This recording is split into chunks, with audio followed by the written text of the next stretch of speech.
But when we find ourselves engaging with people and somehow failing to see the value in that engagement, or increasingly losing our sense of esteem for them, then we may arrive at a place where we're taking them for granted.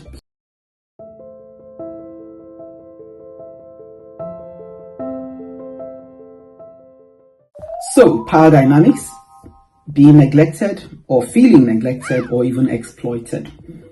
Let me start by saying, or let me continue by saying, that being conscious of the power dynamics at play within any relationship would ensure that we would be mindful not to abuse the power that we have in any relationship dynamic, but rather to use it in a way that enhances harmony and good relationships and good vibes, as they say. So, I may have convinced you of the dynamics at play in relationships, but have you started to consider the power element of those dynamics? Often relationships are based on a give and take principle, a need and a reciprocity kind of dynamic at play. By default, I would put this forward, that we either relate to other people because of what we give to them or what we take from them, or both.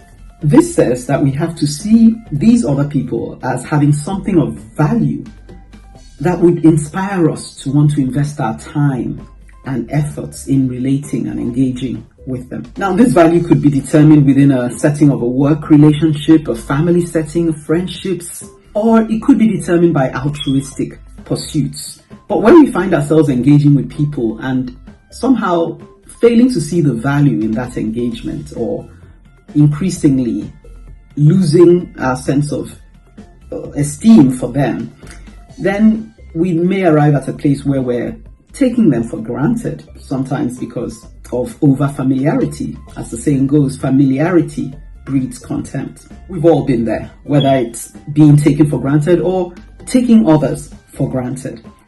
But worse than feeling taken for granted is being taken advantage, or feeling that you're being taken advantage of. I would liken the person being taken advantage of or being taken for granted as the person, if you have two people on a seesaw, on the downside of that seesaw. Now, being taken advantage of it tends to occur where there is a relationship or a power dynamic where the other party sees the person that they're taking advantage of or exploiting as a means to their end. And what's more, they have the status and influence to exact or exploit that other person. Again, we've all been there, whether it be being exploited ourselves or exploiting others. They say power corrupts, after all. So with this in mind, let's be mindful where we are privileged to have an oversight or overseeing influence in the lives of others, whether it's parents, supervisors, or just by virtue of our interaction with them, maybe we have more experience. Let's be mindful that we don't unconsciously or even actively exploit them or take advantage of them for our own benefit. Let us always put the value of that person first, and even their needs, and see our position of privilege as a position for service. We'll go on to reflect on the right way to relate to people. We'll be looking at valuing people, respecting them, appreciating them, even when we find ourselves in positions where we have the so-called upper hand.